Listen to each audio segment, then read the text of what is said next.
أعوذ بالله من الشيطان الرجيم. بسم الله الرحمن الرحيم.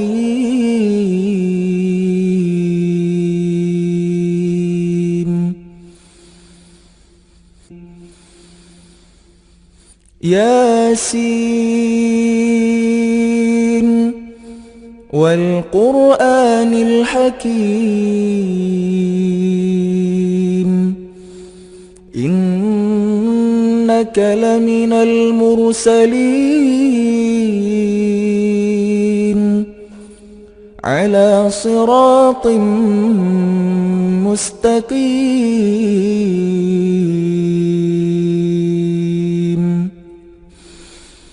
تنزيل العزيز الرحيم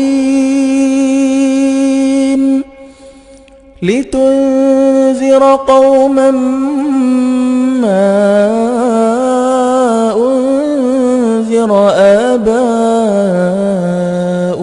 فهم غافلون لقد حق القول على أكثرهم فهم لا يؤمنون إنا جعلنا في أعناقهم أغلالا فهي إلى الأذقان فهم مقمحون وجعلنا من بين أيديهم سدا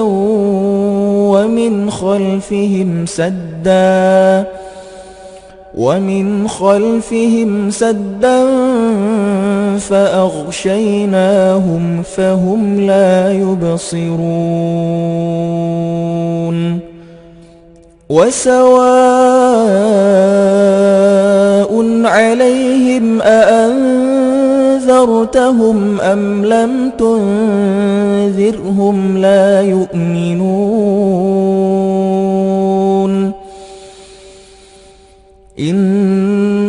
إنما تنذر من اتبع الذكر وخشي الرحمن بالغيب فبشره بمغفرة وأجر كريم إنا نحن نحيي الموتى ونكتب ما قدموا وآثارهم وكل شيء أحصيناه في إمام مبين واضرب لهم مثلا أصحاب القرية إذ جاءها المرسلون إذ أرسلنا إليهم اثنين فكذبوهما فعززنا بثالث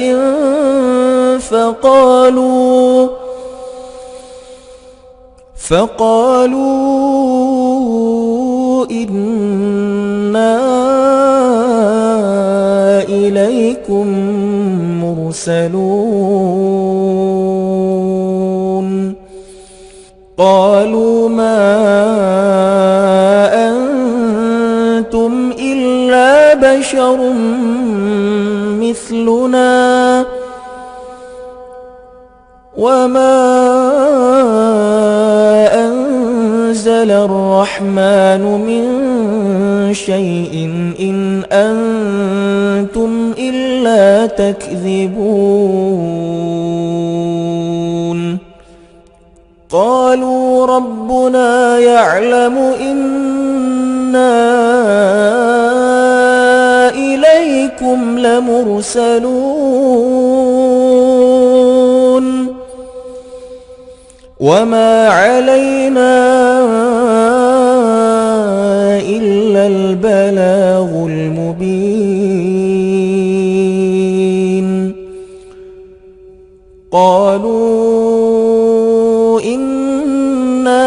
لطيرنا بكم لئن لم تنتهوا لنرجمنكم وليمسنكم منا عذاب أليم. قالوا طائركم معكم أئن ذكرتم بل أنتم قوم مسرفون.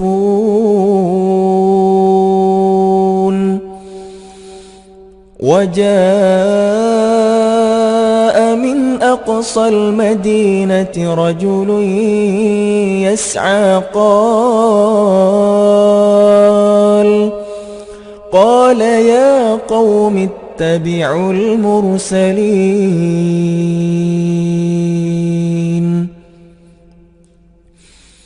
اتبعوا من لا يسألكم أجرا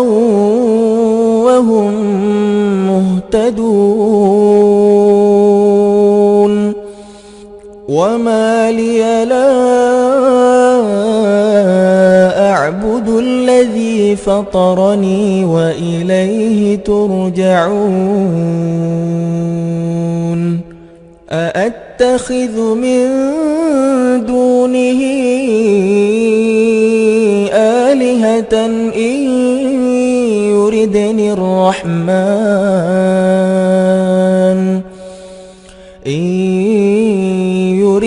الرحمن بضر لا تغن عني شفاعتهم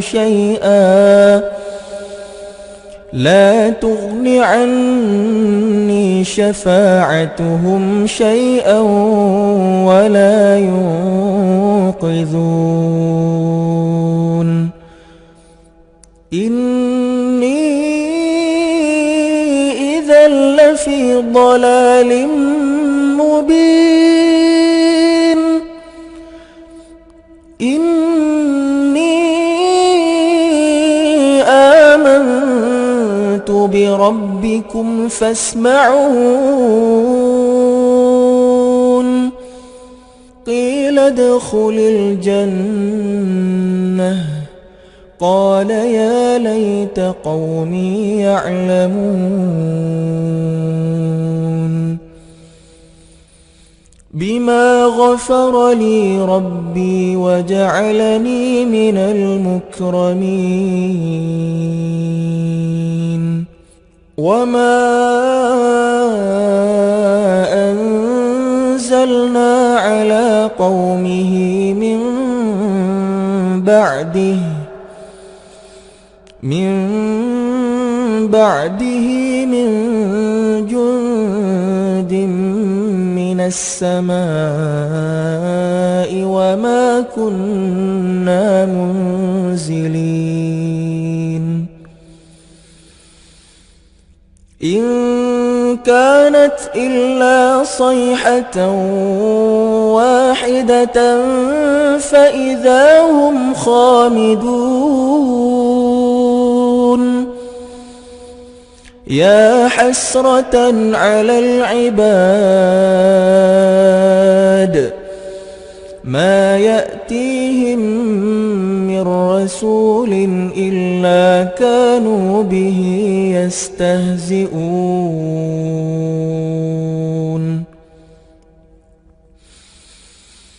ألم يروا كم أهلكنا قبلهم من القرون أنهم إليهم لا يرجعون. وإن كل لما جميع لدينا محضرون. وآية لهم الأرض الميتة أحييناها وأخرجنا منها حبا فمنه يأكلون. وجعلنا فيها جنات من نخيل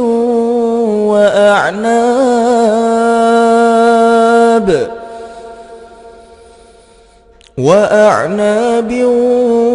وفجرنا فيها من العيون ليأكلوا من ثمره وما عملته أيديهم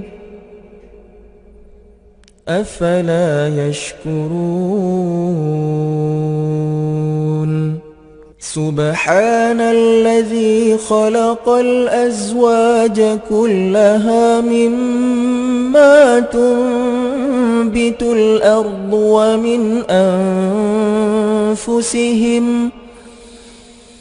ومن أنفسهم ومما لا يعلمون وآية لهم الليل نسلخ منه النهار فإذا هم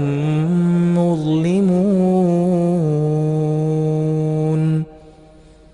والشمس تجري لمستقر لها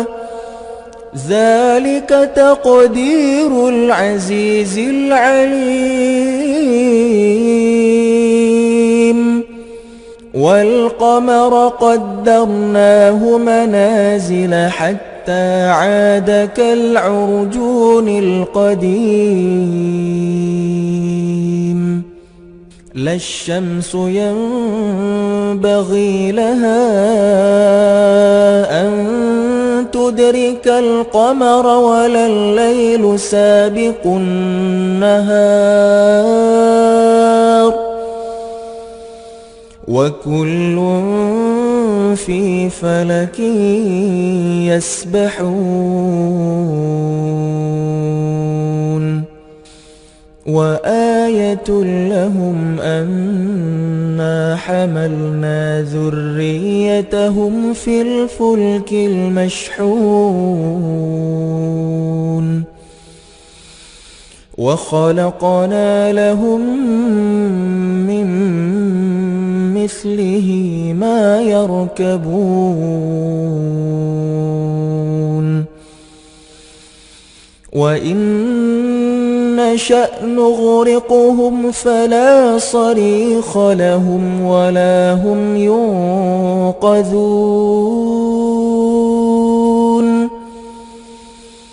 إلا رحمة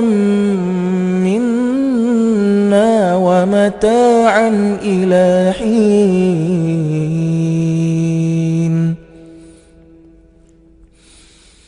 وإذا قيل لهم اتقوا ما بين أيديكم وما خلفكم لعلكم ترحمون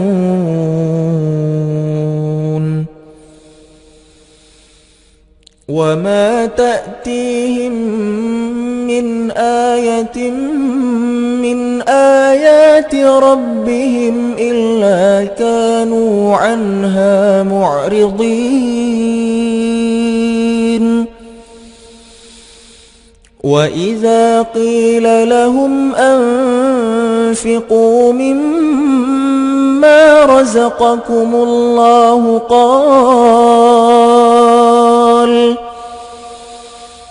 قال الذين كفروا للذين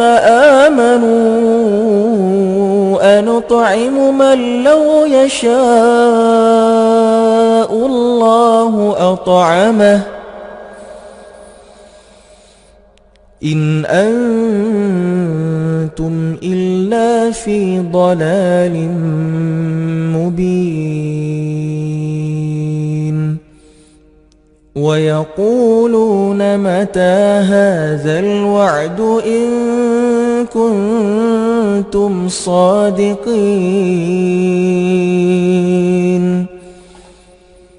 ما ينظرون إلا صيحة واحدة تأخذهم وهم يخصمون فلا يستطيعون توصية ولا إلى أهلهم يرجعون ونفخ في الصور فإذا هم من الأجداث إلى ربهم ينسلون قالوا يا ويلنا من بعثنا من مرقدنا هذا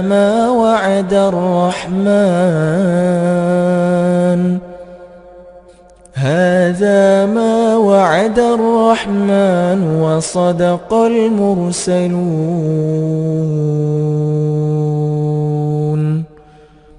إن كانت إلا صيحة واحدة فإذا هم جميع لدينا محضرون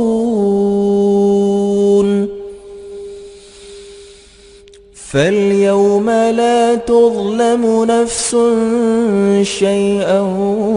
ولا تجزون إلا ما كنتم تعملون إن أصحاب الجنة اليوم في شغل فاكهون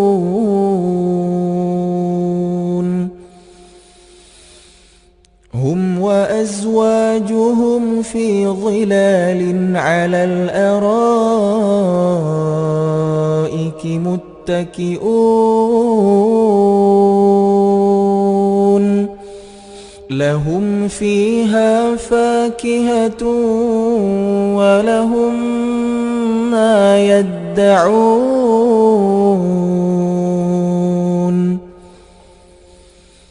سلام قولا من رب رحيم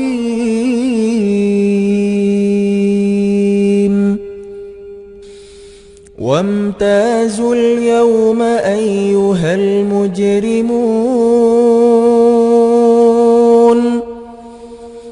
ألم أعهد إليكم يا بني آدم ألا تعبدوا الشيطان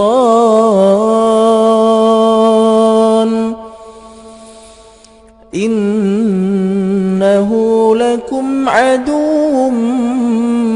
مبين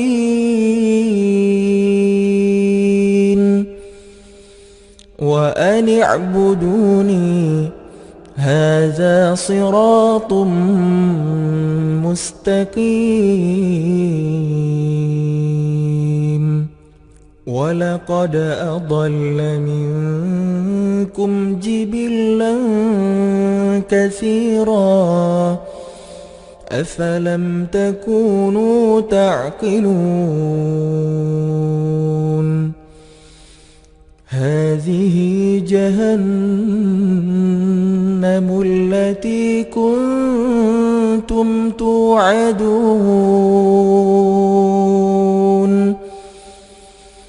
هذه جهنم التي كنتم توعدون اصلوها اليوم بما كنتم تكفرون اليوم نختم على أفواههم وتكلمنا أيديهم وتشهد أرجلهم بما كانوا يكسبون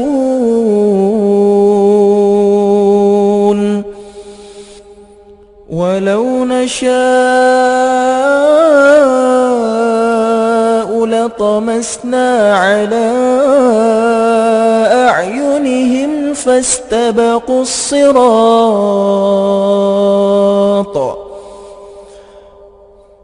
فاستبقوا الصراط فأنى يبصرون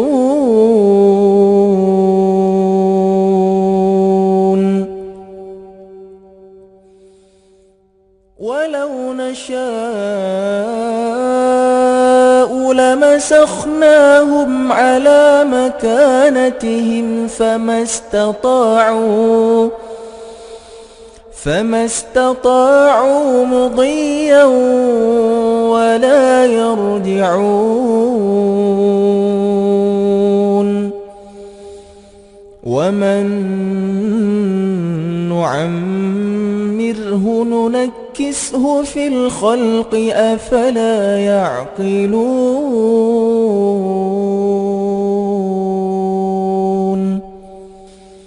وما علمناه الشعر وما ينبغي له إن هو إلا ذكر وقرآن مبين لينذر من كان حيا ويحق القول على الكافرين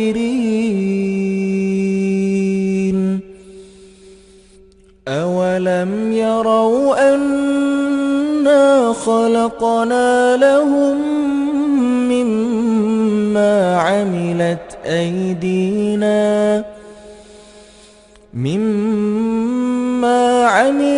أيدينا أنعاما فهم لها مالكون وذللناها لهم فمنها ركوبهم ومنها يأكلون ولهم فيها منافع ومشارب أفلا يشكرون واتخذوا من دون الله آلهة لعلهم ينصرون لا يستطيعون نصرهم وهم لهم جند محضرون فلا يحزنك قولهم إنا نعلم ما يسرون وما يعلنون أولم ير الإنسان أنا خلقناه من نطفة فإذا هو خصيم مبين وضرب لنا مثلا ونسي خلقه قال من يحيي العظام وهي رميم قل يحييها الذي أنشأها أول مرة وهو بكل خلق عليم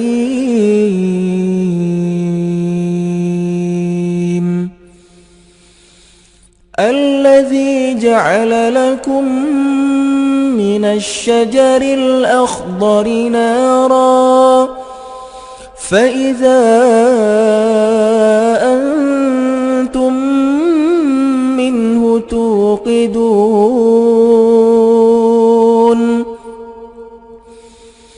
أوليس الذي خلق السماوات والأرض بقادر على أن يخلق مثلهم بلى وهو الخلاق العليم.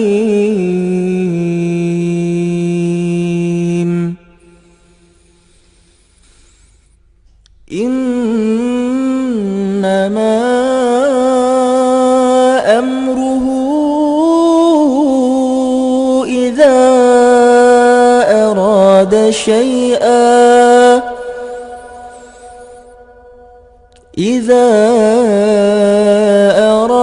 شيئا أن يقول له كن فيكون. فسبحان الذي بيده ملكوت كل شيء وإليه ترجعون.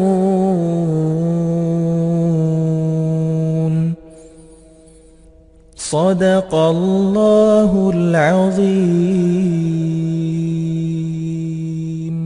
بسم الله الرحمن الرحيم. الرحمن علم القرآن خلق الإنسان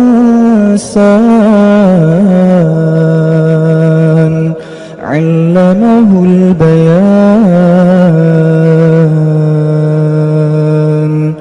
الشمس والقمر بحسبان والنجم والشجر يسجدان. والسماء رفعها ووضع الميزان ألا تطغوا في الميزان وأقيموا الوزن بالقسط ولا تخسروا الميزان. والأرض وضعها للأنام فيها فاكهة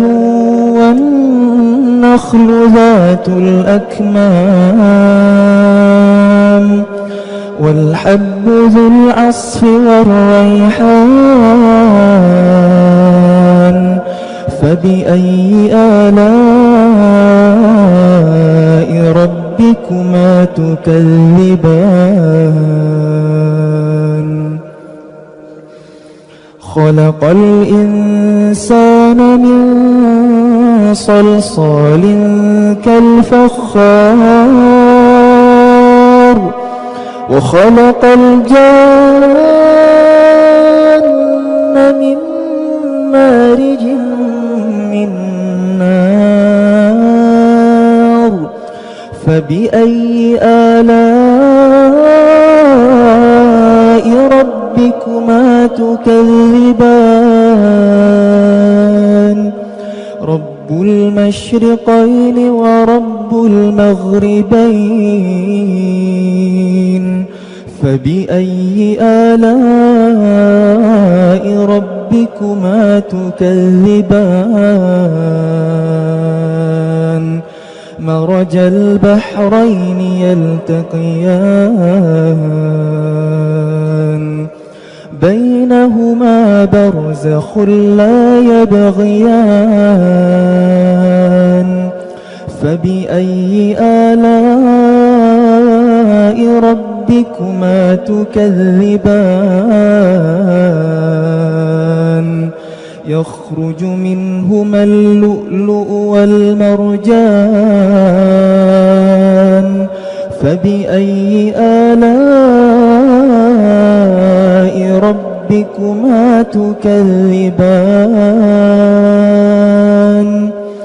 وله الجوار المنشآت في البحر كالأعلام. فبأي آلاء ربكما تكذبان. كل من عليها فان. كل من عليها فان. كل من عليها فان. ويبقى وجه ربك ذو الجلال والإكرام. فبأي آلاء ربكما تكذبان يسأله من في السماوات والأرض كل يوم هو في شأن فبأي آلاء ربكما تكذبان سنفرغ لكم أيها الثقلان فبأي آلاء ربكما تكذبان يا معشر الجن والإنس إن استطعتم أن تنفذوا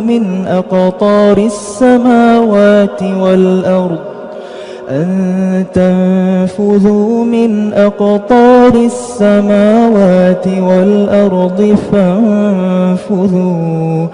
لا تنفذون إلا بسلطان فبأي آلاء ربكما تكذبان يرسل عليكما شواظ من نار ونحاس فلا تنتصران فبأي آلاء ربكما تكذبان فإذا انشقت السماء فكانت وردة كالدهان فبأي آلاء ربكما تكذبان فيومئذ لا يسأل عن ذنبه إنس ولا جان فبأي آلاء ربكما تكذبان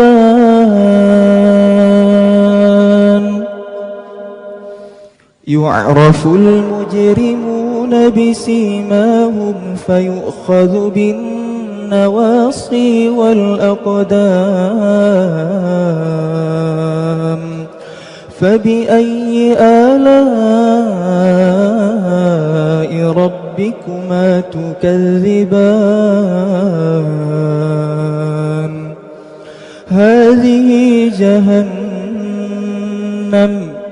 هذه جهنم التي يكذب بها المجرمون هذه جهنم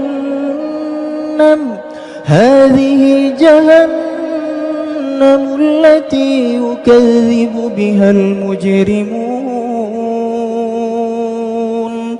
يطوفون بينها وبين حميم آن فبأي آلاء ربكما تكذبان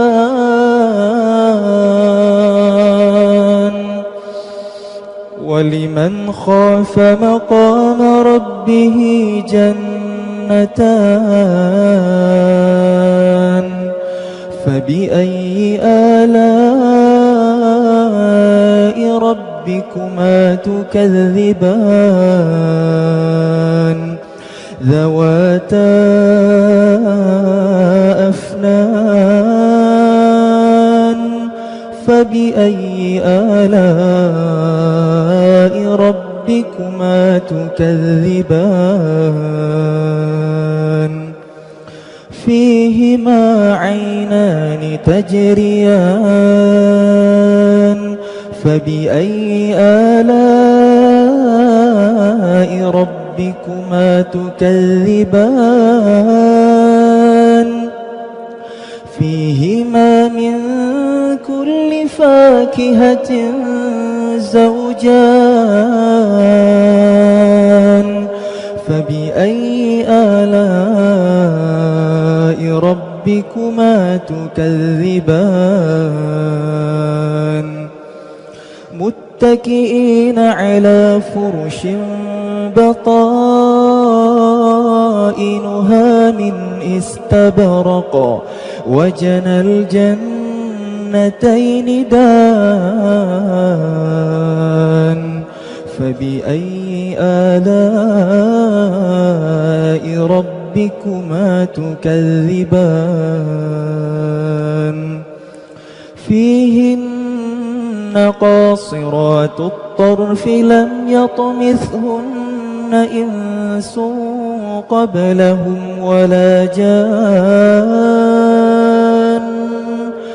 فبأي آلاء ربكما تكذبان كأنهن الياقوت والمرجان فبأي آلاء ربكما تكذبان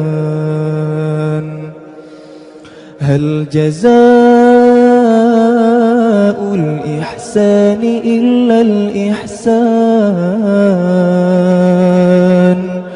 هل جزاء الإحسان إلا الإحسان فبأي آلاء ربكما تكذبان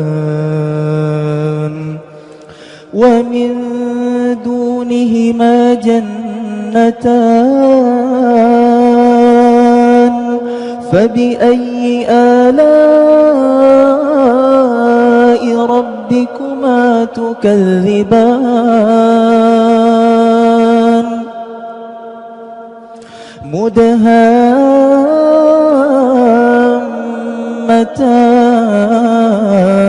مدهامتان فبأي آلاء ربكما تكذبان فيهما عينان نضاختان فبأي آلاء ربكما تكذبان فيهما فاكهة ونخل ورمان فبأي آلاء ربكما تكذبان فيهما فاكهة ونخل ورمان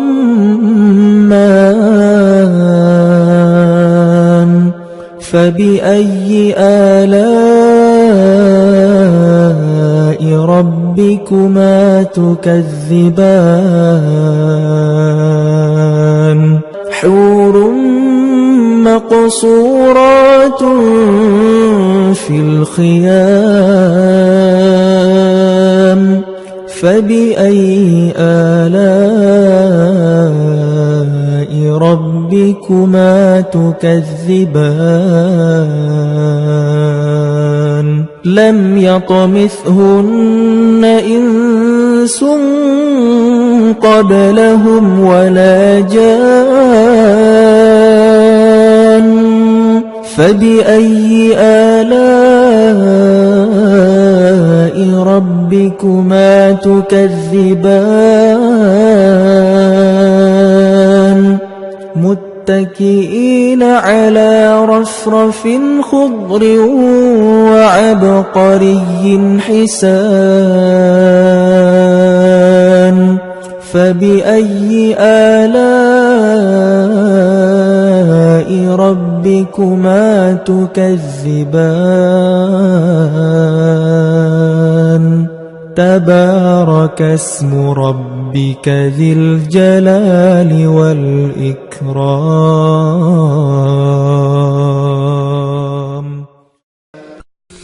بسم الله الرحمن الرحيم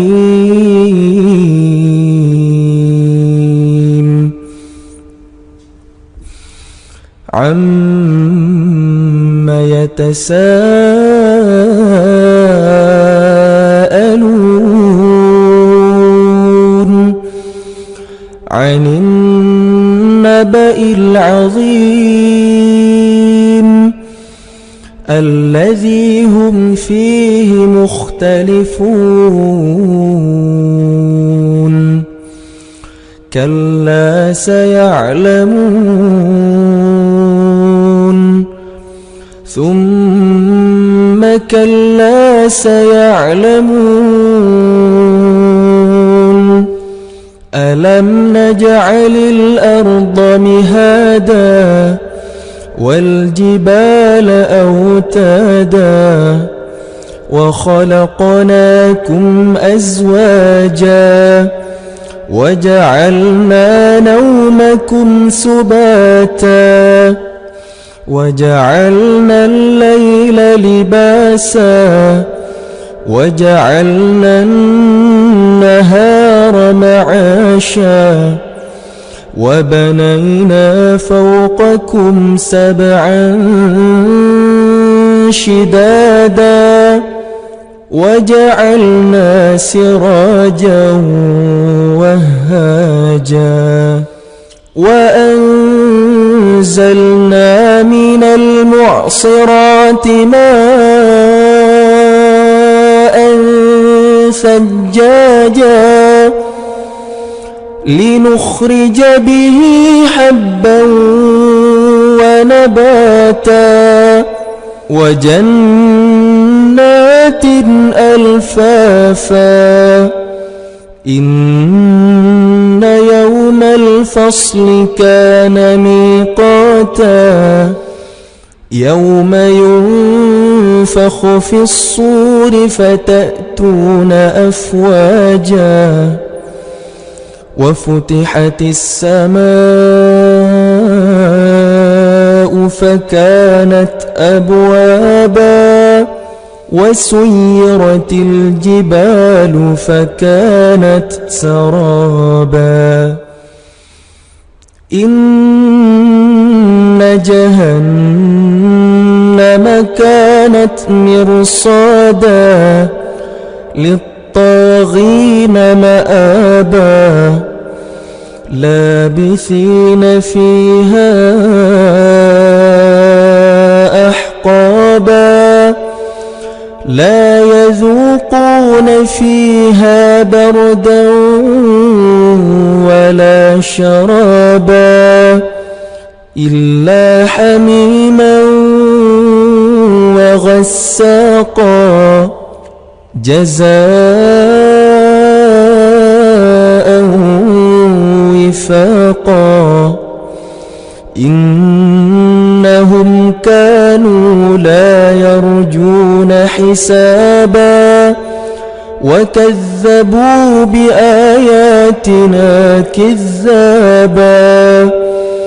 وكل شيء أحصيناه كتابا فذوقوا فلن نزيدكم إلا عذابا إن للمتقين مفازا حدائق وأعنابا وكواعب أترابا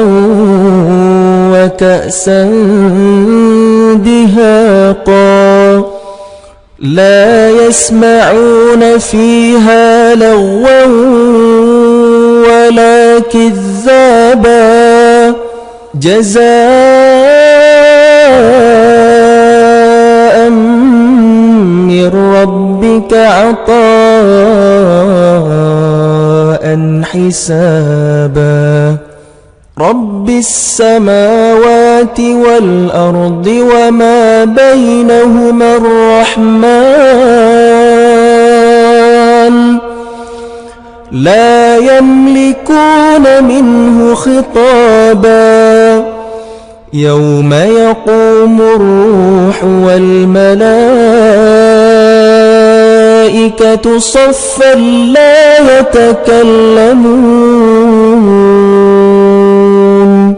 لا يتكلمون إلا من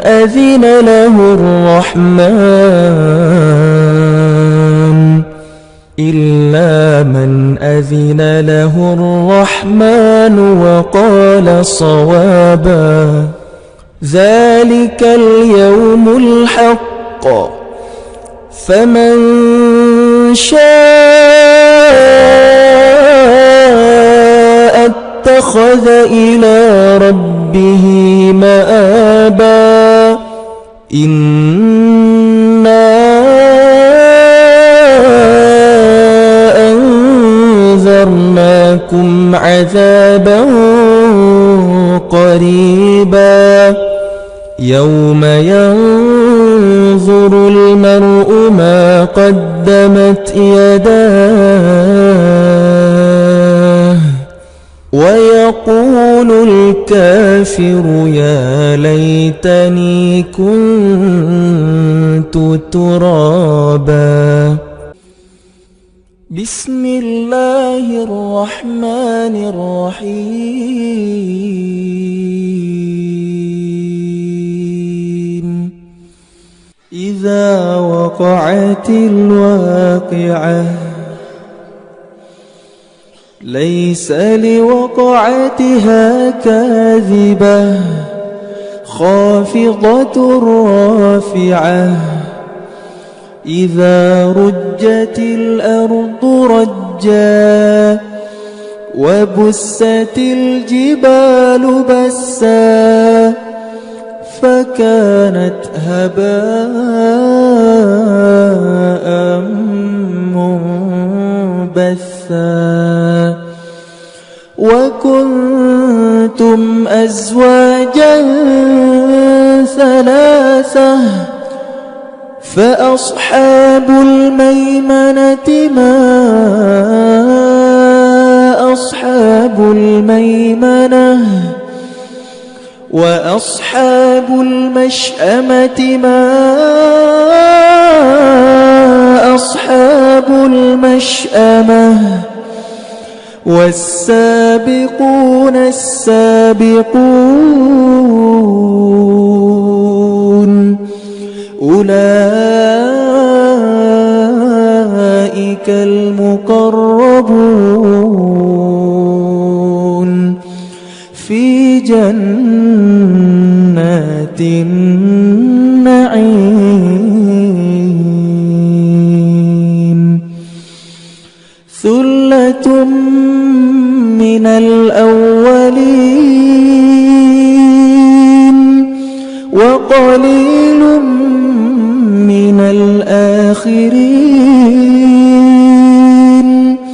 على سرر موضونة متكئين عليها متقابلين. يطوف عليهم ولدان مخلدون بأكواب وأباريق وكأس من معين. لا يصدعون عنها ولا ينزفون. وفاكهة مما يتخيرون ولحم طير مما يشتهون. وحور عين كأمثال اللؤلؤ المكنون جزاء بما كانوا يعملون. لا يسمعون فيها لغوا ولا تأثيما إلا قيلا سلاما سلاما وأصحاب اليمين ما أصحاب اليمين في سدر مخضود وطلح منضود وظل ممدود وماء مسكوب وفاكهة كثيرة لا مقطوعة ولا ممنوعة وفرش مرفوعة إنا أنشأناهن إنشاء فجعلناهن أبكارا عربا أترابا لأصحاب اليمين ثلة من الأولين وثلة من الآخرين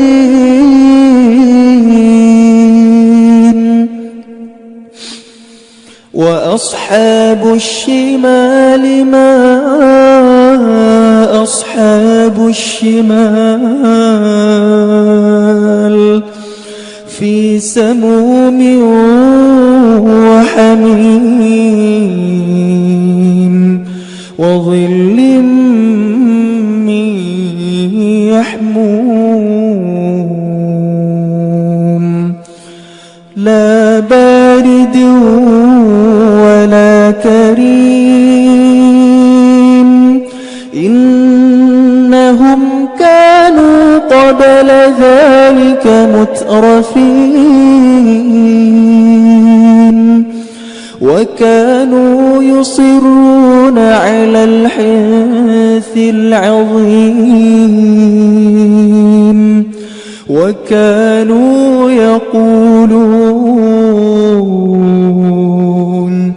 وكانوا يقولون أإذا متنا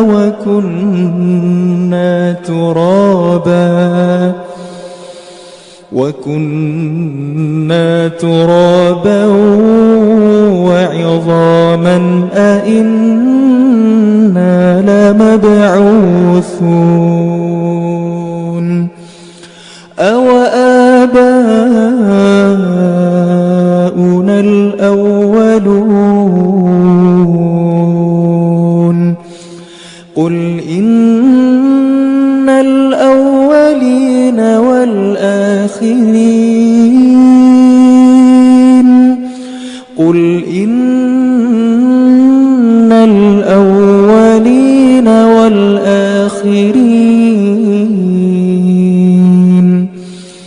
لمجموعون إلى ميقات يوم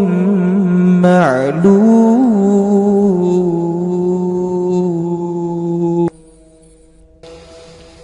ثم إنكم أيها الضالون المكذبون لآكلون من شجر من زقوم فمالئون منها البطون فشاربون عليه من الحميم فشاربون شرب الهيم هذا نزلهم يوم الدين نحن خلقناكم فلولا تصدقون أفرأيتم ما تمنون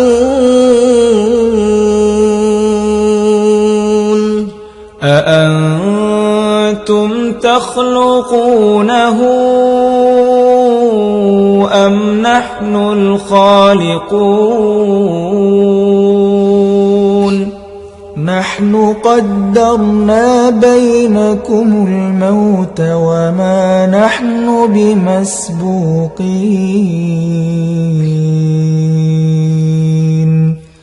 على أن نبدل أمثالكم وننشئكم فيما لا تعلمون ولقد علمتم النشأة الأولى فلولا تذكرون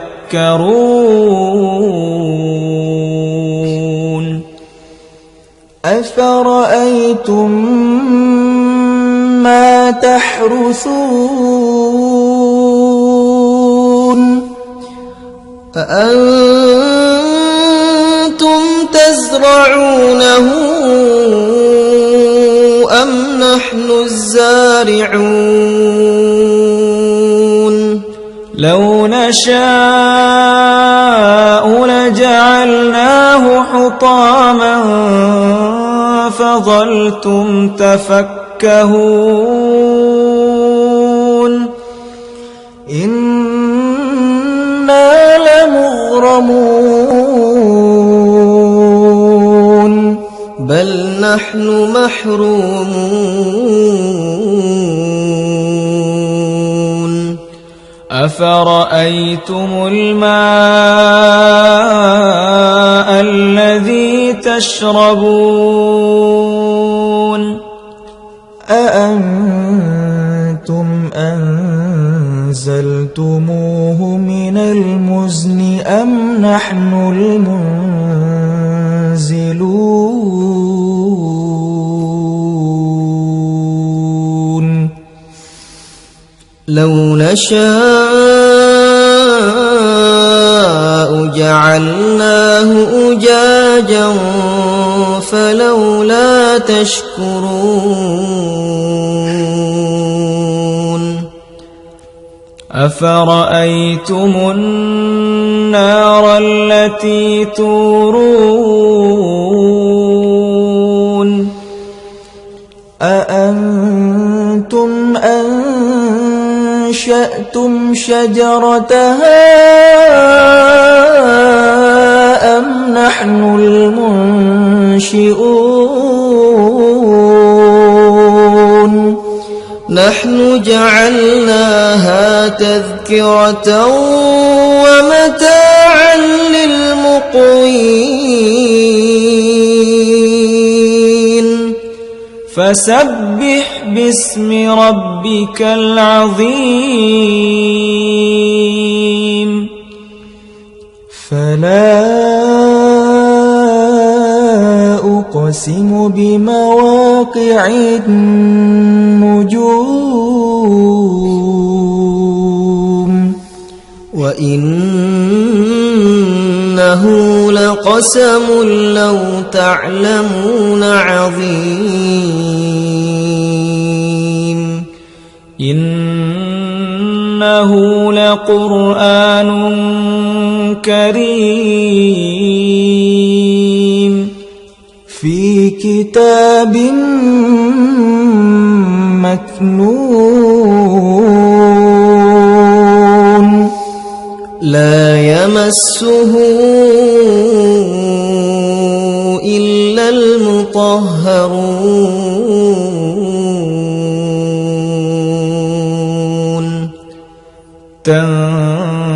تنزيل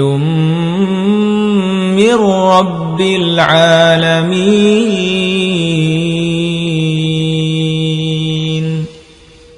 أفبهذا الحديث أنتم مدهنون وتجعلون رزقكم أنكم تكذبون فلولا إذا بلغت الحلقوم وأنتم حينئذ تنظرون ونحن أقرب إليه منكم ولكن لا تبصرون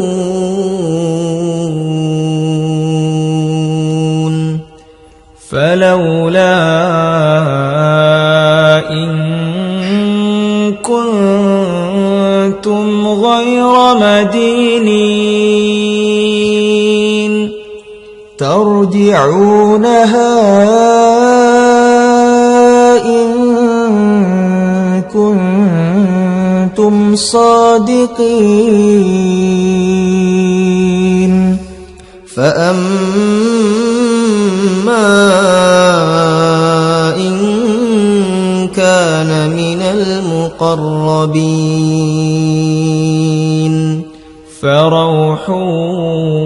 وريحان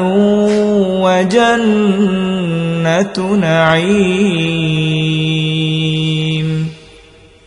وأما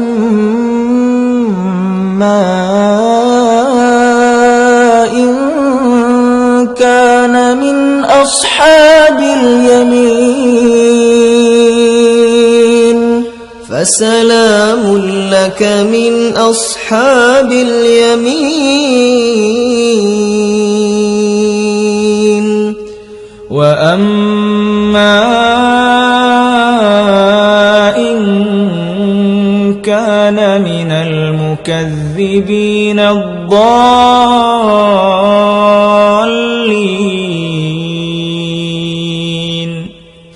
فنزل من حميم وتصلية جحيم. إن هذا لهو حق اليقين. فسبح باسم ربك العظيم.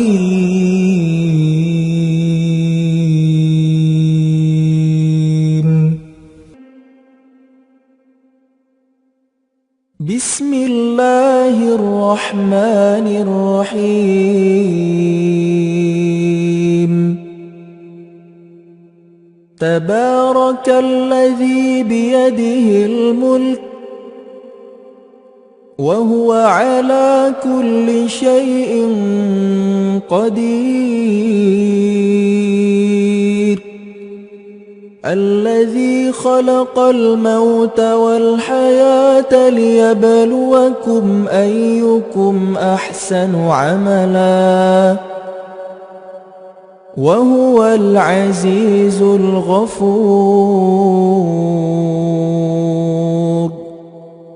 الذي خلق 7 سماوات طباقا ما ترى في خلق الرحمن من تفاوت فارجع البصر هل ترى من فطور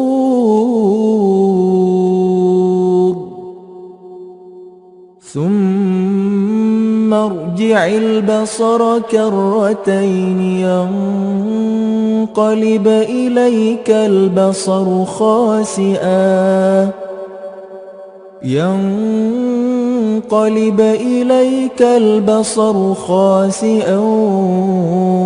وهو حسير ولقد زينا السماء الدنيا بمصابيح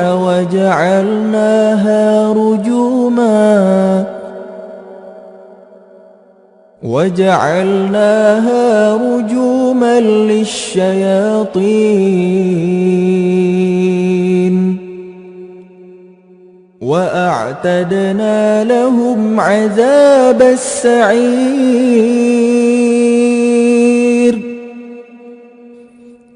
وللذين كفروا بربهم عذاب جهنم وبئس المصير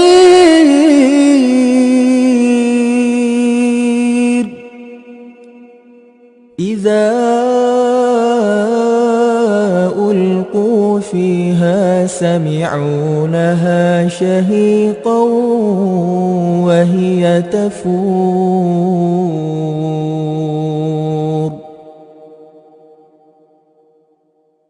تكاد تميز من الغيظ كلما ألقي فيها فوج سألهم خزنتها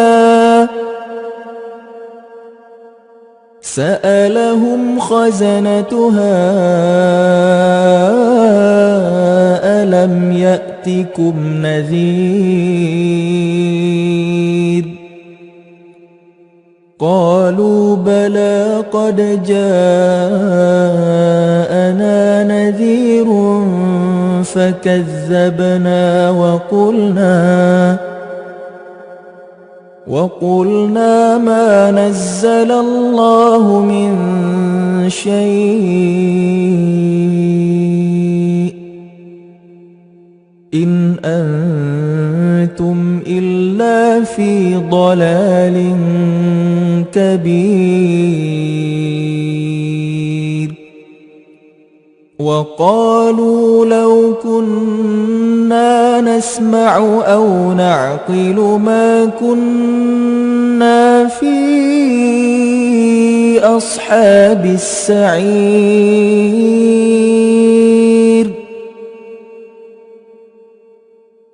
فاعترفوا بذنبهم فسحقا لأصحاب السعير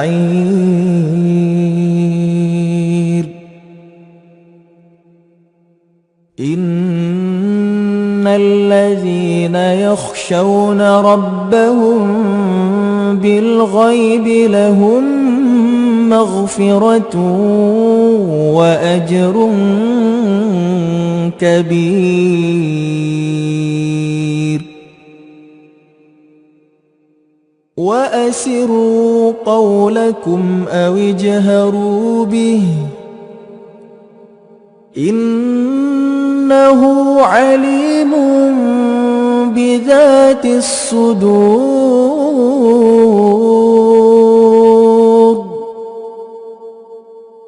ألا يعلم من خلق وهو اللطيف الخبير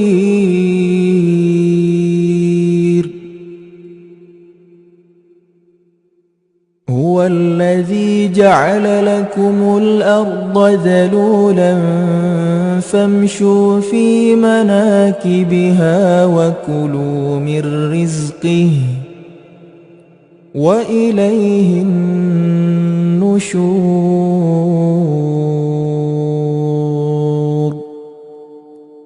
أأمنتم من في السماء أن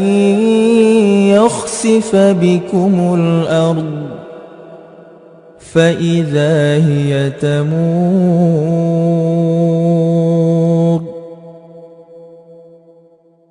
أم أمنتم من في السماء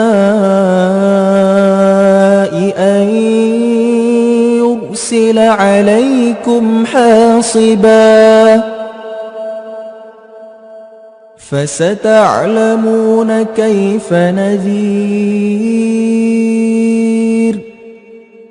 ولقد كذب الذين من قبلهم فكيف كان نكير أولم يروا إلى الطير فوقهم صافات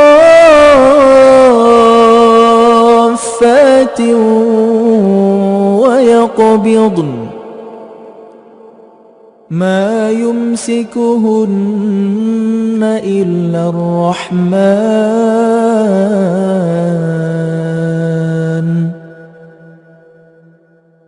إنه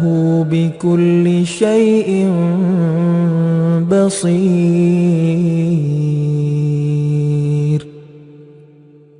أمن هذا الذي هو جند لكم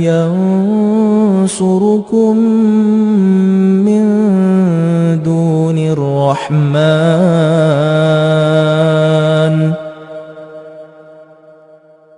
إن الكافرون إلا في غرور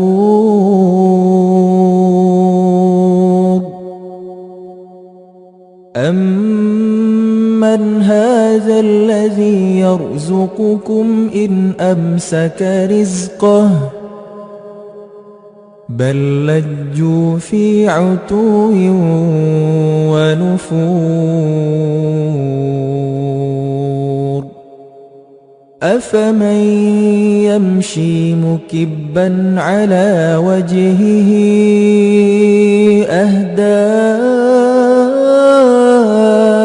أمن يمشي سويا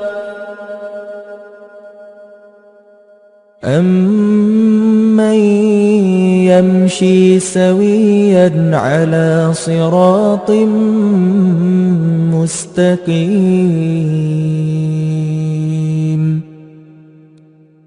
قل هو الذي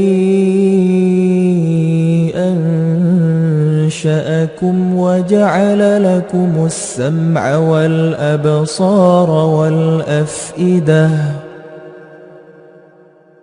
قليلا ما تشكرون قل هو الذي ذرأكم في الأرض وإليه تحشرون ويقولون متى هذا الوعد إن كنتم صادقين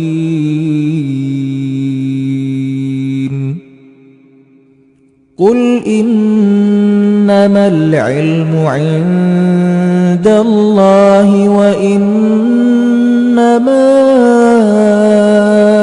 أنا نذير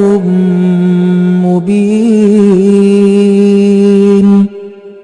فلما رأوه زلفة سيئت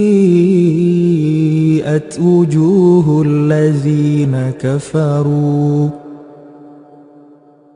وقيل هذا الذي كنتم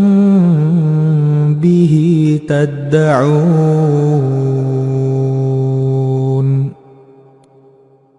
قل أرأيتم إن أهلكني الله ومن معي أو رحمنا فمن يجير الكافرين من عذاب أليم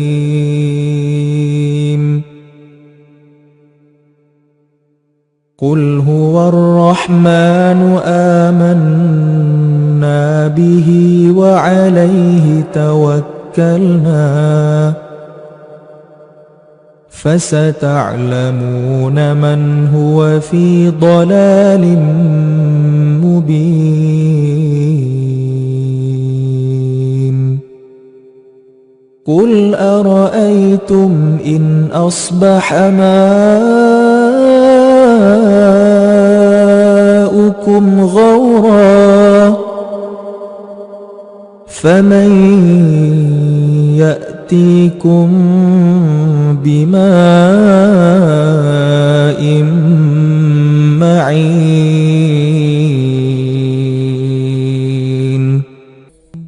بسم الله الرحمن الرحيم.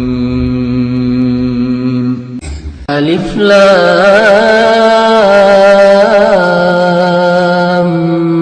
ميم. تنزيل الكتاب لا ريب فيه من رب العالمين. أم يقولون افتراه بل هو الحق من ربك لتنذر قوما ما أتاهم من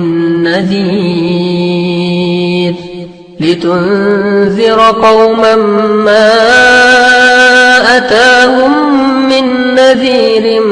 من قبلك لعلهم يهتدون. الله الذي خلق السماوات والأرض وما بينهما في 6 أيام ثم استوى على العرش. ما لكم من دونه من ولي ولا شفيع أفلا تتذكرون. يدبر الأمر من السماء إلى الأرض ثم يعرج إليه في يوم كان مقداره 1000 سنة مما تعدون.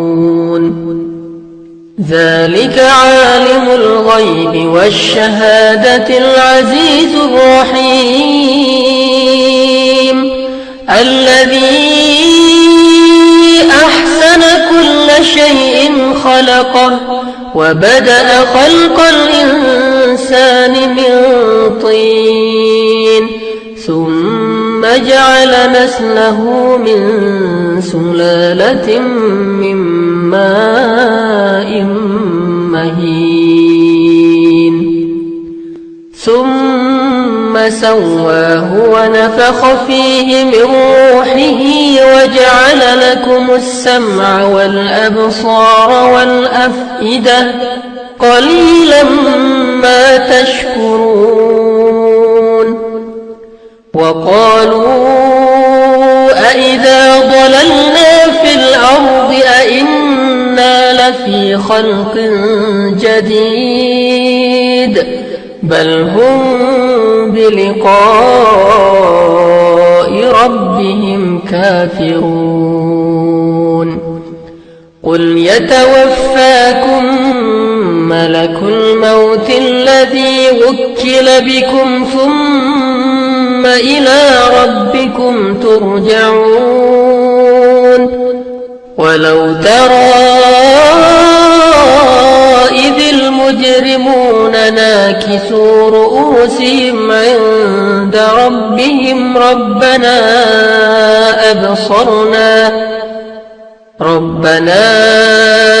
أبصرنا وسمعنا فارجعنا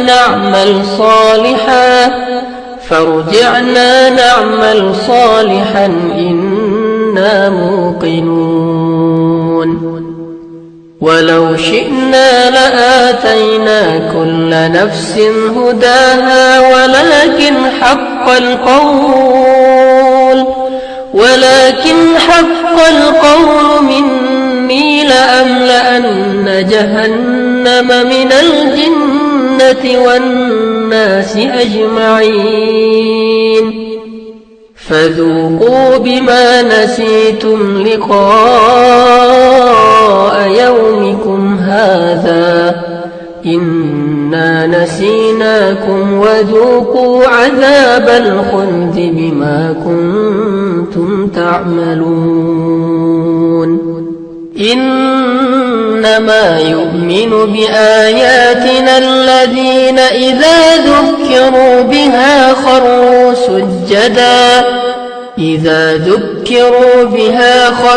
سجدا وسبحوا بحمد ربهم وهم لا يستكبرون تتجافى جنوبهم عن المضاجع يدعون ربهم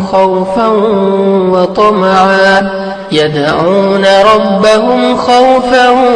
وطمعا ومما رزقناهم ينفقون فلا تعلم نفس ما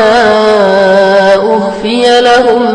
من قرة أعين جزاء بما كانوا يعملون أفمن كان مؤمنا كمن كان فاسقا لا يستوون أما الذين آمنوا وعملوا الصالحات فلهم جنات المأوى نزلا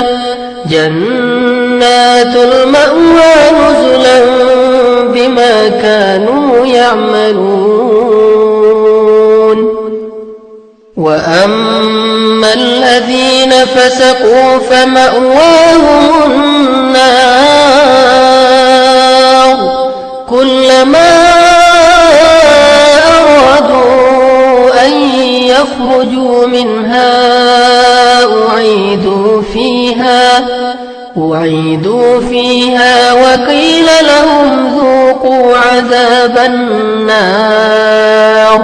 وقيل لهم ذوقوا عذاب النار الذي كنتم به تكذبون ولنذيقنهم من العذاب الأدنى دون العذاب الأكبر لعلهم يرجعون ومن أظلم ممن ذكر بآيات ربه ثم أعرض عنها إنا من المجرمين منتقمون ولقد آتينا موسى الكتاب فلا تكن في مرية من لقائه وجعلناه هدى لبني إسرائيل وجعلنا منهم أئمة يهدون بأمرنا لما صبروا وكانوا بآياتنا يوقنون إن ربك هو يفصل بينهم يوم القيامة فيما كانوا فيه يختلفون أولم يهد لهم كم أهلكنا من قبلهم من القرون يمشون في مساكنهم إن في ذلك لآيات أفلا يسمعون أولم يروا أنا نسوق الماء إلى الأرض الجرز فنخرج به زرعا تأكل منه أنعامهم وأنفسهم أفلا يبصرون ويقولون متى هذا الفتح إن كنتم صادقين قل يوم الفتح لا ينفع الذين كفروا إيمانهم ولا هم ينظرون فأعرض عنهم وانتظر إنهم إنهم منتظرون. بسم الله الرحمن الرحيم.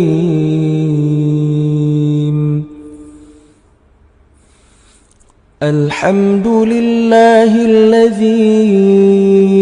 أنزل على عبده الكتاب ولم يجعل له عوجا قيما لينذر بأسا شديدا من لدنه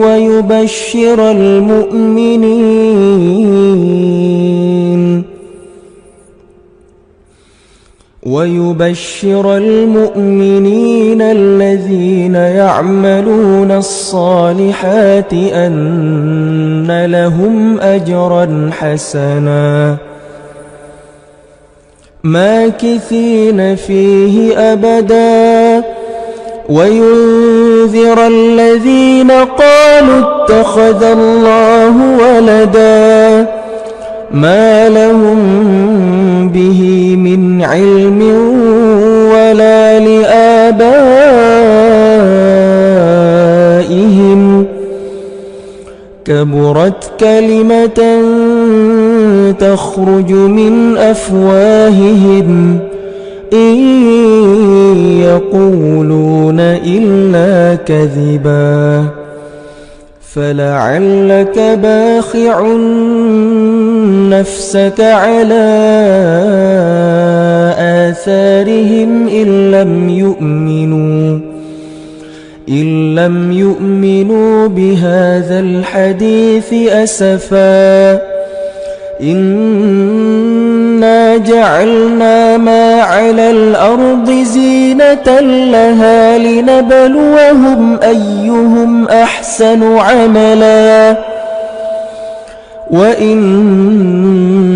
لجاعلون ما عليها صعيدا جرزا أم حسبت أن أصحاب الكهف والرقيم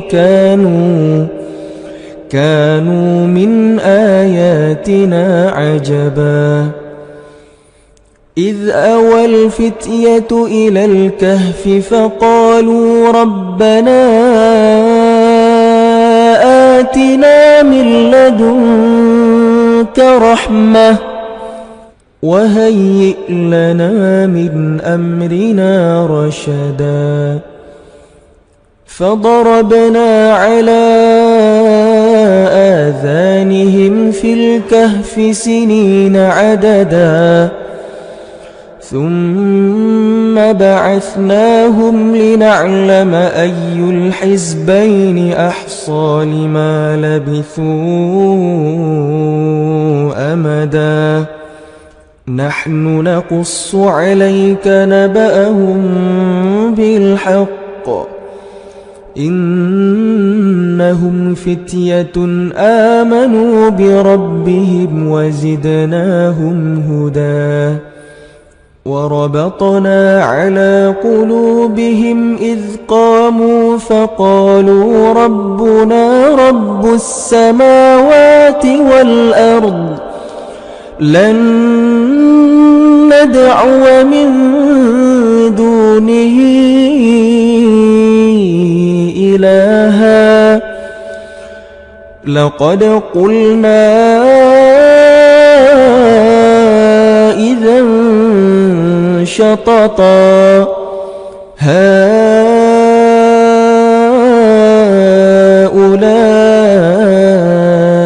قومنا اتخذوا من دونه آلهة لولا يأتون عليهم بسلطان بين فمن أظلم ممن افترى على الله كذبا وإذ اعتزلتموهم وما يعبدون إلا الله فأووا إلى الكهف ينشر لكم ربكم من رحمته ويهيئ لكم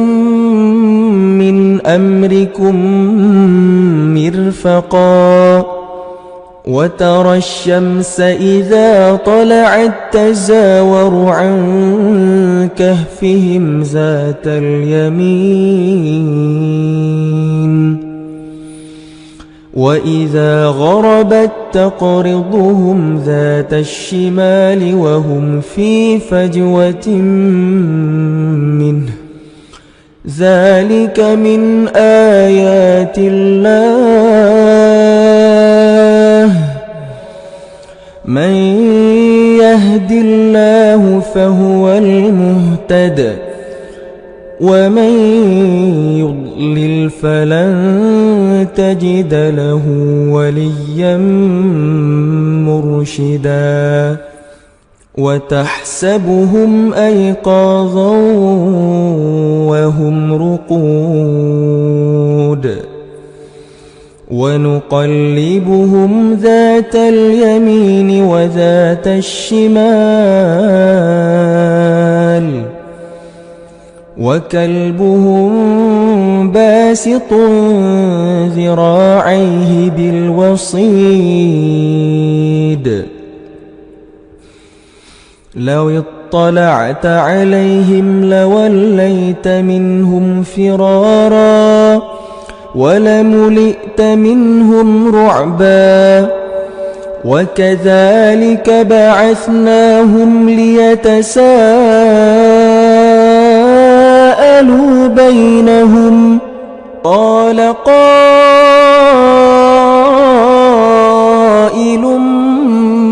منهم كم لبثتم قالوا لبثنا يوما أو بعض يوم قالوا ربكم أعلم بما لبثتم فابعثوا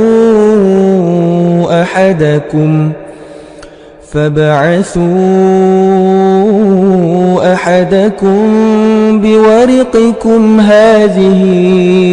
إلى المدينة فلينظر أيها أزكى طعاما فليأتكم برزق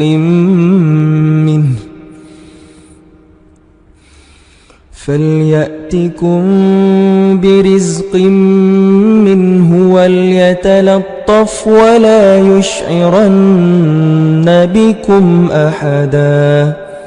إنهم إن يظهروا عليكم يرجموكم أو يعيدوكم في ملتهم ولن تفلحوا إذن أبدا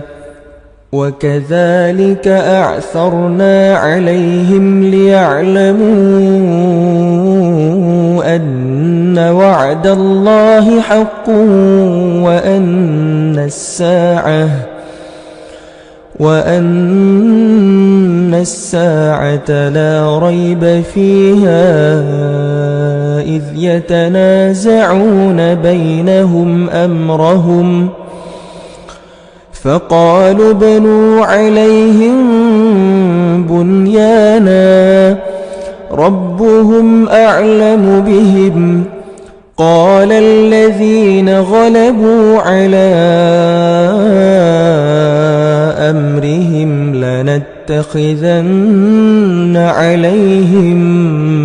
مسجدا سيقولون ثلاثة رابعهم كلبهم ويقولون خمسة سادسهم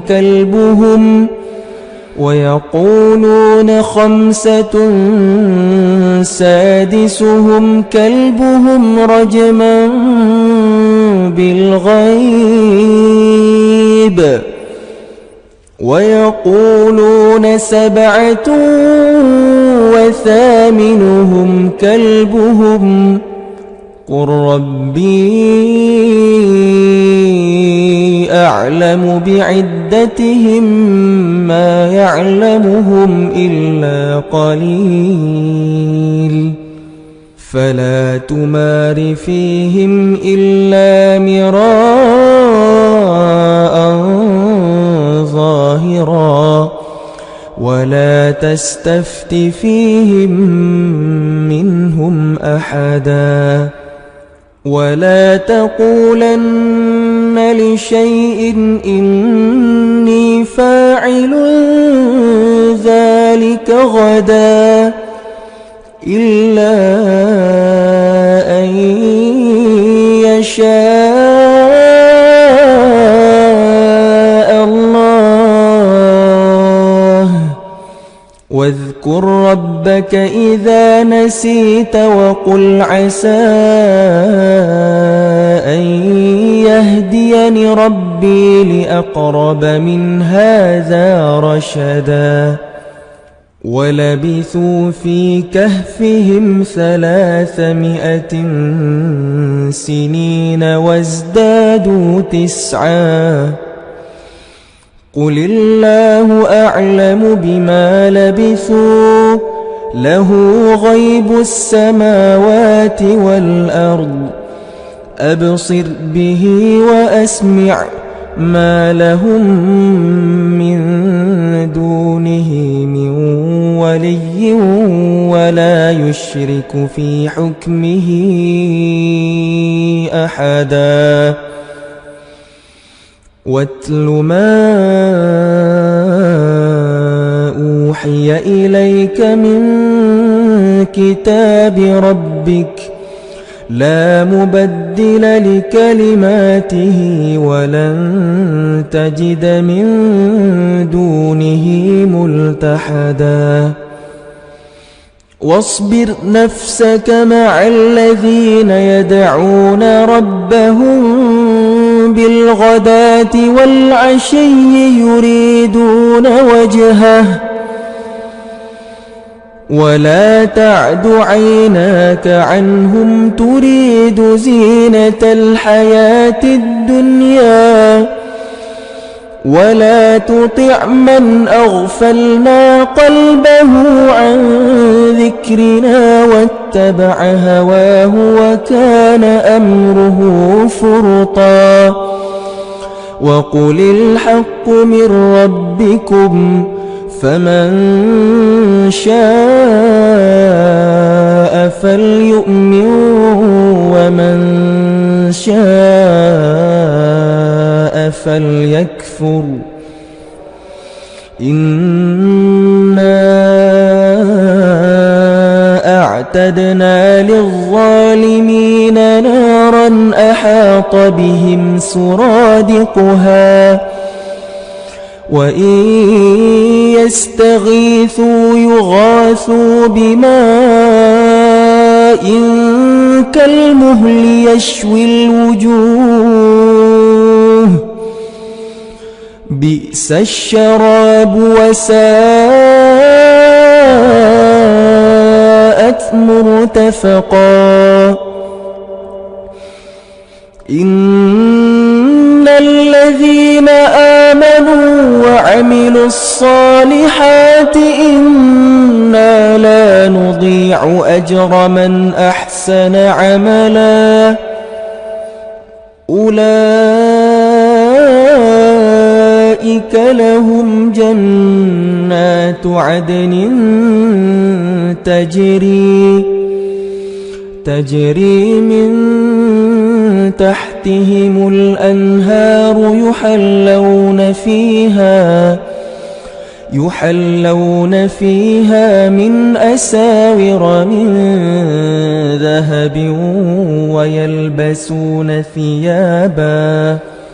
ويلبسون ثيابا خضرا من سندس وإستبرق متكئين فيها على الأرائك نعم الثواب وحسنت مرتفقا واضرب لهم مثلا الرجلين جعلنا لأحدهما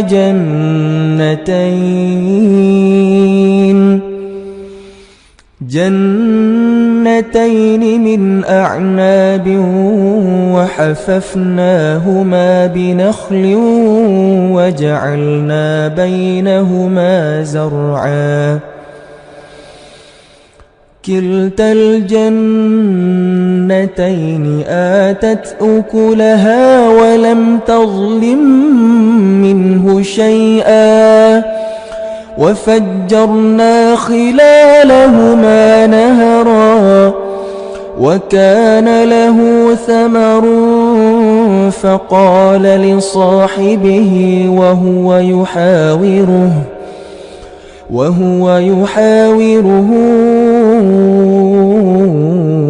أنا أكثر منك مالا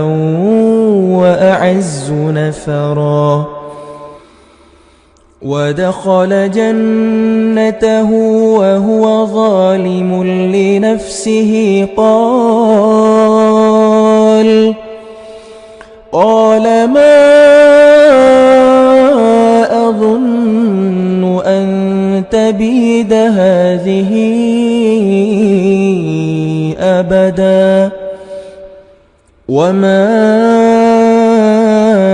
أظن الساعة قائمة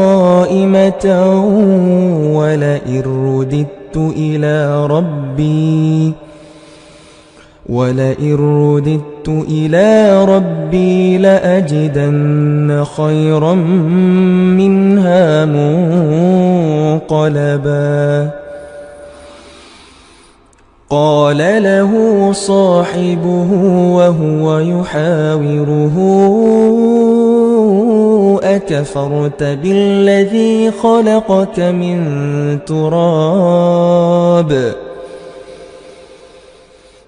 أكفرت بالذي خلقك من تراب ثم من نطفة ثم سواك رجلا لكن هو الله ربي ولا أشرك بربي أحدا ولولا إذ دخلت جنتك قلت ما شاء الله لا قوة إلا بالله إن ترني أنا أقل منك مالا وولدا فعسى ربي أن يؤتيني خيرا من جنتك ويرسل عليها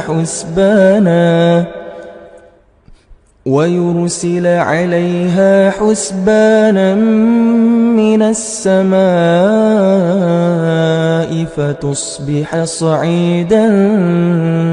زلقا أو يصبح ماؤها غورا فلن تستطيع له طلبا وأحيط بثمره فأصبح يقلب كفيه على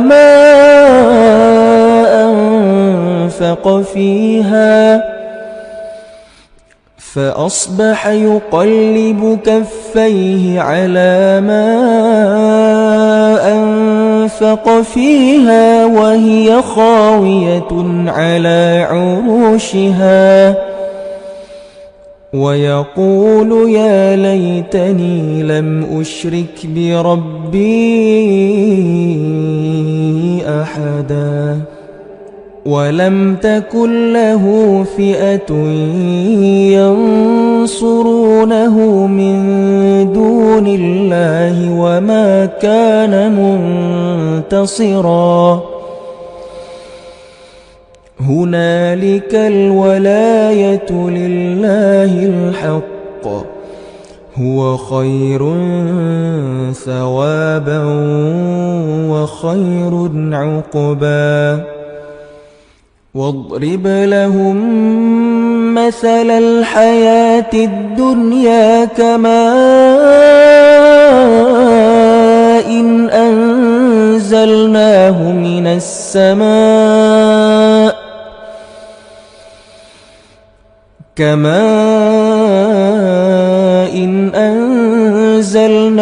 من السماء فاختلط به نبات الأرض فأصبح هشيما تزروه الرياح وكان الله على كل شيء مقتدرا. المال والبنون زينة الحياة الدنيا والباقيات الصالحات خير عند ربك ثوابا وخير أملا. ويوم نسير الجبال وترى الأرض بارزة وحشرناهم فلم نغادر منهم أحدا وعرضوا على ربك صفا لقد جئتمونا كما خلقناكم أول مرة بل زعمتم أن لن نجعل لكم موعدا. ووضع الكتاب فترى المجرمين مشفقين مما فيه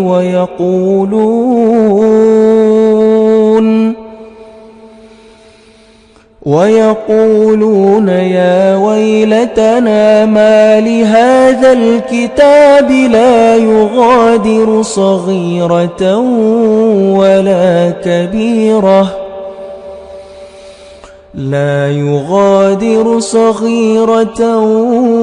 ولا كبيرة إلا أحصاها ووجدوا ما عملوا حاضرا ولا يظلم ربك أحدا. وإذ قلنا للملائكة اسجدوا لآدم فسجدوا إلا إبليس كان من الجن ففسق عن أمر ربه أفتتخذونه وذريته أولياء من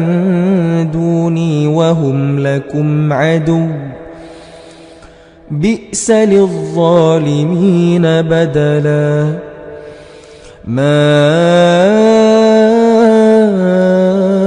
أشهدتهم خلق السماوات والأرض ولا خلق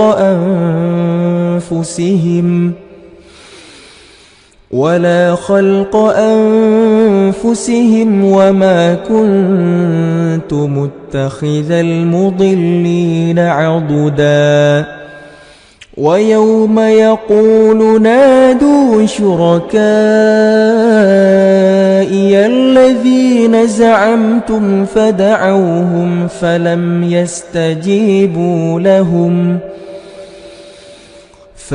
يستجيبوا لهم وجعلنا بينهم موبقا. ورأى المجرمون النار فظنوا أنهم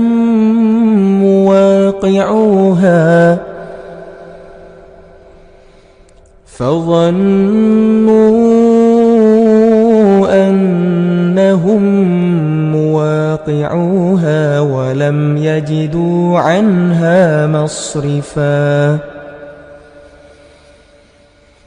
ولقد صرفنا في هذا القرآن للناس من كل مثل وكان الإنسان أكثر شيء جدلا وما منع الناس أن يؤمنوا إذ جاءهم الهدى ويستغفروا ربهم إلا أن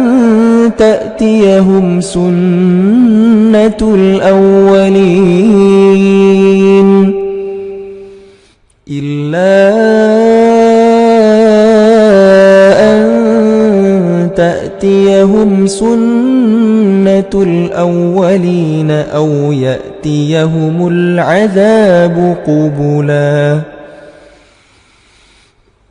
وما نرسل المرسلين إلا مبشرين ومنذرين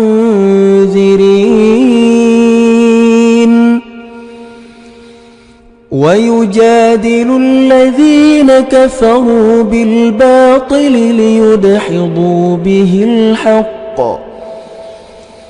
واتخذوا آياتي وما أنذروا هزوا ومن أظلم ممن ذكر بآيات ربه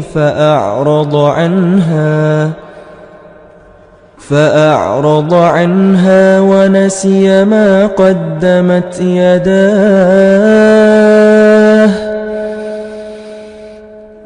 إنا جعلنا على قلوبهم أكنة أن يفقهوه وفي آذانهم وقرا وإن تدعهم إلى الهدى فلن يهتدوا إذن أبدا وربك الغفور ذو الرحمة لو يؤاخذهم بما كسبوا لعجل لهم العذاب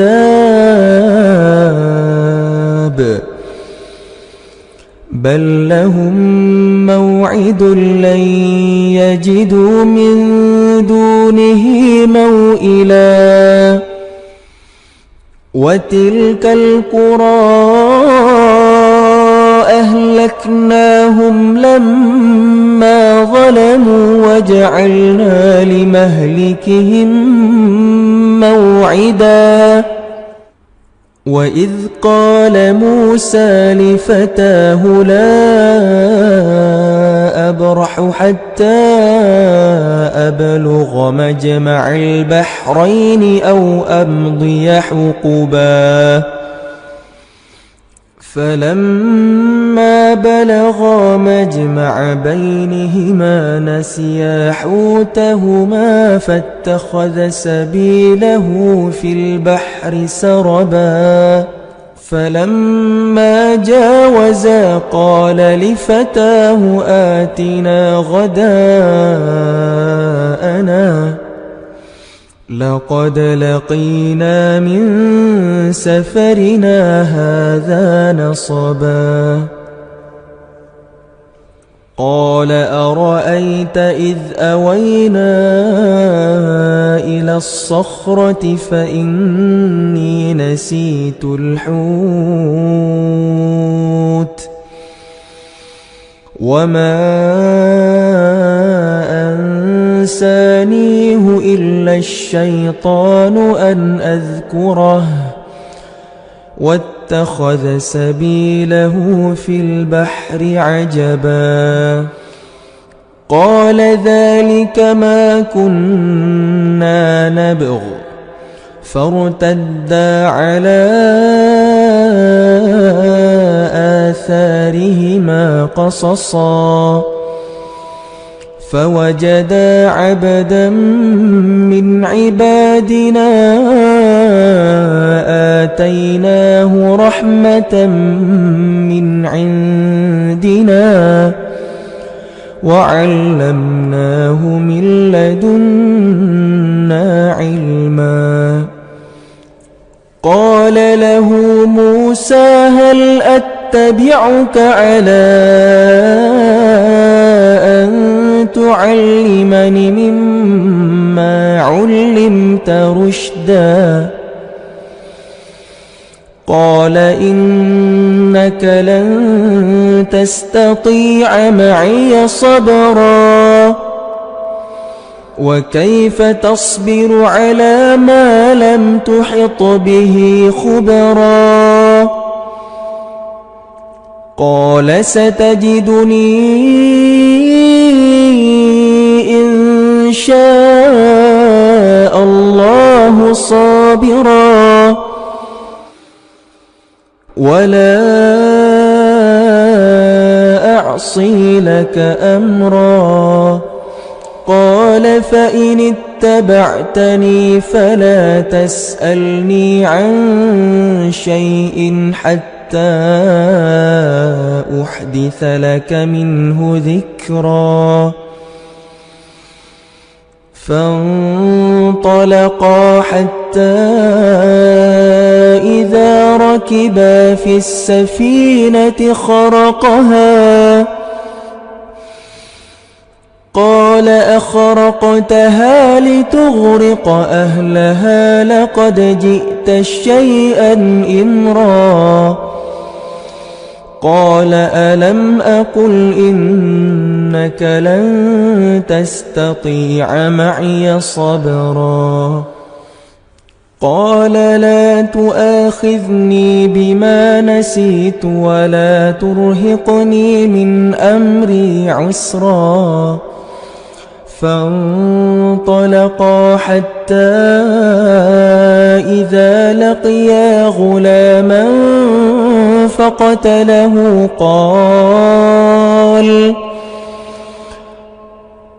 قال أقتلت نفسا زكية بغير نفس لقد جئت شيئا نكرا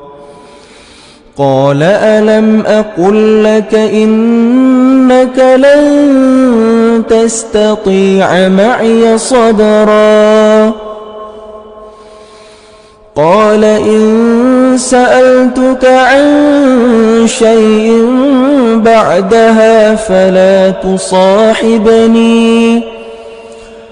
قد بلغت من لدني عذرا فانطلقا حتى إذا أتيا أهل قرية استطعما أهلها فأبوا أن يضيفوهما فوجدا فيها جدارا يريد أن ينقض فأقامه قال لو شئت لاتخذت عليه أجرا قال هذا فراق بيني وبينك سأنبئك بتأويل ما لم تستطع عليه صبرا أما السفينة فكانت لمساكين يعملون في البحر فأردت أن أعيبها وكان وراءهم ملك يأخذ كل سفينة غصبا وأما فأما الغلام فكان أبواه مؤمنين فخشينا أن يرهقهما طغيانا وكفرا فأردنا أن يبدلهما ربهما خيرا منه زكاة وأقرب رحما وأما الجدار فكان لغلامين يتيمين في المدينة وكان تحته كنز لهما وكان أبوهما صالحا فأراد ربك أن يبلغا أشدهما ويستخرجا كنزهما رحمة من ربك وما فعلته عن أمري ذلك تأويل ما لم تسطع عليه صبرا ويسألونك عن ذي القرنين قل سأتلو عليكم منه ذكرا إنا مكنا له في الأرض وآتيناه من كل شيء سببا فأتبع سببا حتى إذا بلغ مغرب الشمس وجدها تغرب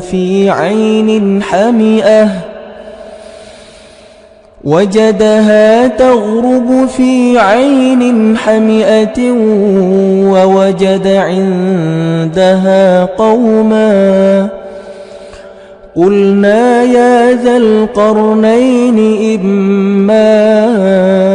أن تعذب وإما أن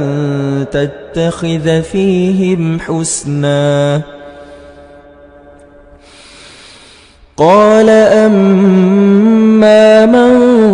ظلم فسوف نعذبه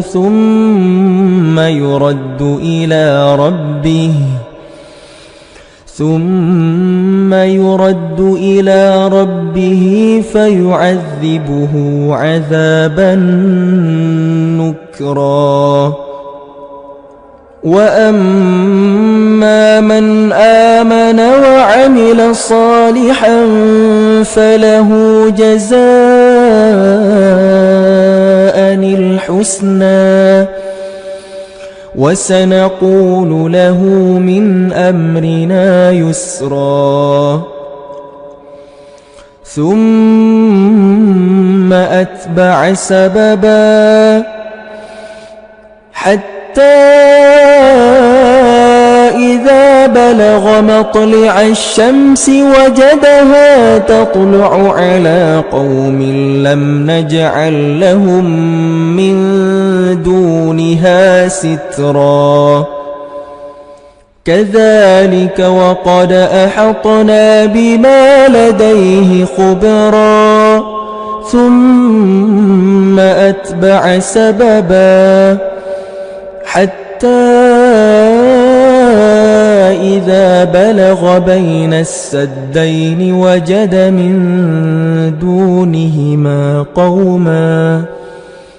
وجد من دونهما قوما لا يكادون يفقهون قولا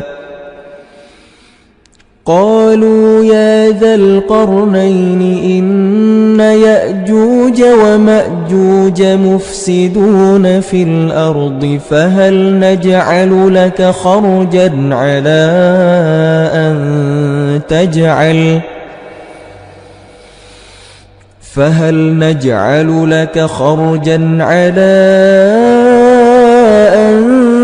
تجعل بيننا وبينهم سدا. قال ما مكني فيه ربي خير فأعينوني بقوة أجعل بينكم وبينهم ردما. آتوني زبر الحديد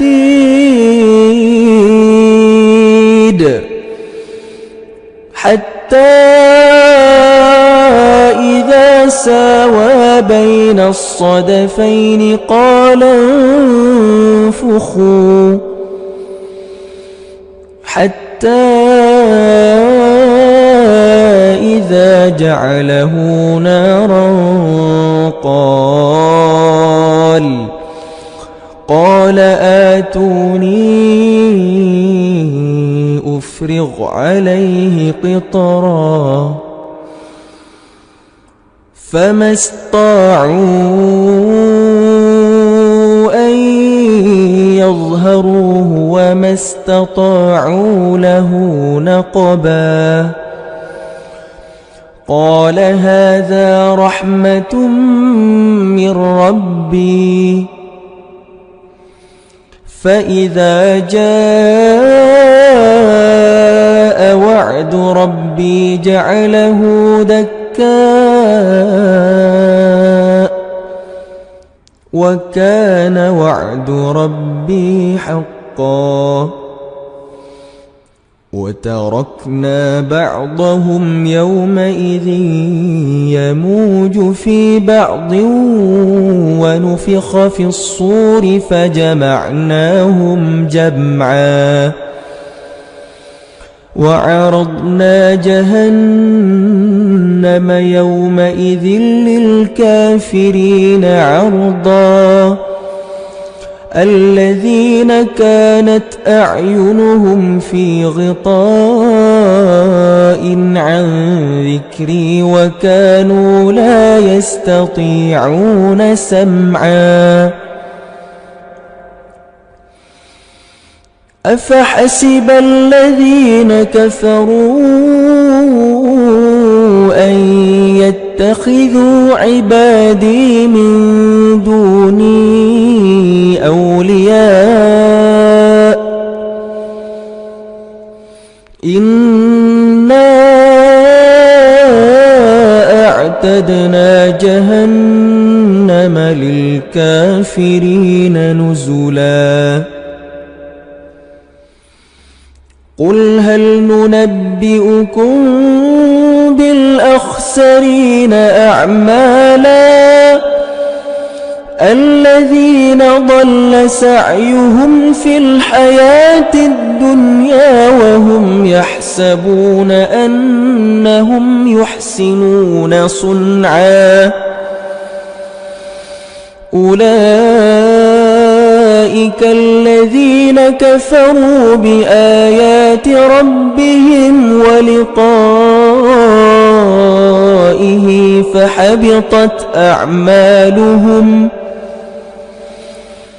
فحبطت أعمالهم فلا نقيم لهم يوم القيامة وزنا. ذلك جزاؤهم جهنم بما كفروا واتخذوا آياتي ورسلي هزوا. إن الذين آمنوا وعملوا الصالحات كانت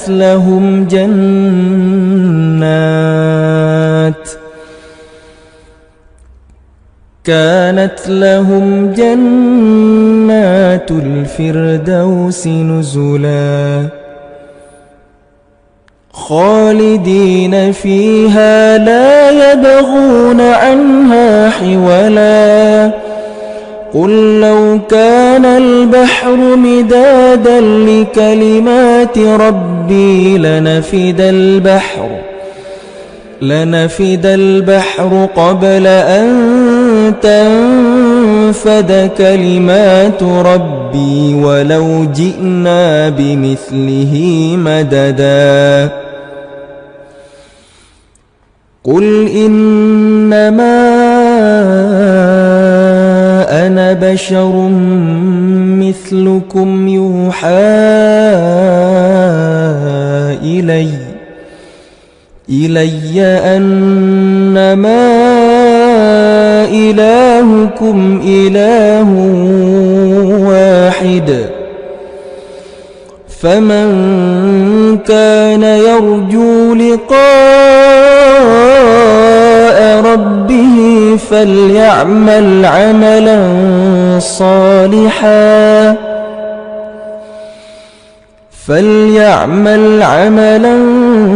صالحا ولا يشرك بعبادة ربه